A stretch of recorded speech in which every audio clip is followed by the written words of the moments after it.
Another wedding invitation vlog na naman nga ang aking isi-share, and eto nga palang invitation na pinagawa ni client ay foil printed lahat ng inserts, and this is for their celebration of their 10th wedding anniversary. Medyo matagal ko na nga rin itong nagawa at ngayon ko lang na voice over, kaya naman hindi ko sure pero parang 120 pieces yata itong pinagawa sa akin ni client. And again, thank you nga pala Ma'am Owen at sa akin yung itiniwala yung wedding invitation nyo. Naka-base si client sa US pero dito ko lang siya sa Pinas pinaship since dito naman gagawin yung wedding nila. At nakakatuwa nga itong client ko dahil napaka-supportive niya sa local products and suppliers. At first time ko nga pala makatanggap na regalo from client dahil pinadalhan niya ako ng regalo. O diba ang social? I mean, maliban nga sa mga client na nagbibigay talaga ng tip, eto yung first time na may magpadala sa akin ng physical gift. Ang sarap lang sa feeling na sa'yo na sila nagtiwala tapos susuklian pa nila ng higit sa salitang thank you yung ibibigay sa'yo. Kaya naman hindi rin nakakapanghinayang magbigay ng pa-freebie sa mga ganitong klase ng client. At alam nyo ba, based on my experience ko lang naman ito napaka-stressful din ng ganitong business. Oo, masaya kasi nga nagagawa mo yung passion mo, pero hindi rin maiiwasan na makatagpo ka ng client na magpapainit ng ulo mo. At kung hindi ka pa nga naka-experience ng ganyan, edi sana all.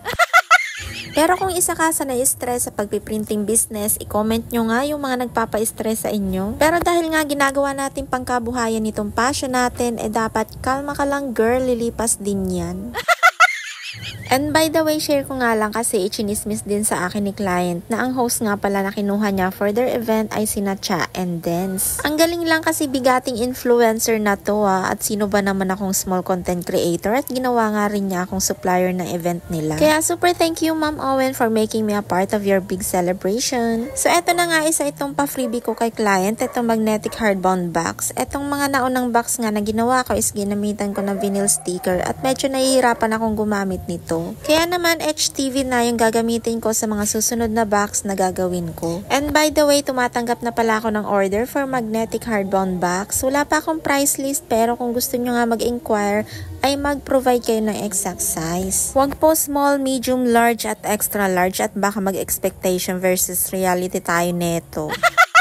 Customize naman ang box na ginagawa ko, so ipoprovide ko kung ano yung kailangan yung sukat para sakto sa mga kung ano man na ilalagay nyo. And expect na lang din na medyo mahal kasi makapal na chipboard ang gamit ko at as I've said, customize ito. Another freebie na couple mug kasi she deserved it. Nilagyan ko lang ng bubble wrap para extra protection. Pag local shipping, usually sa JNT ako nagpapadala and wala silang box na medyo sakto sa size nitong box ko. Kaya ang ginawa ko ay binalot ko ulit ito ng karton at bubble wrap ulit, pinakapal ko lang para naman sure na hindi madadamage itong ginawa kong box, pati na rin yung invitations and mugs na nasa loob. And that's it for today. Thank you for watching!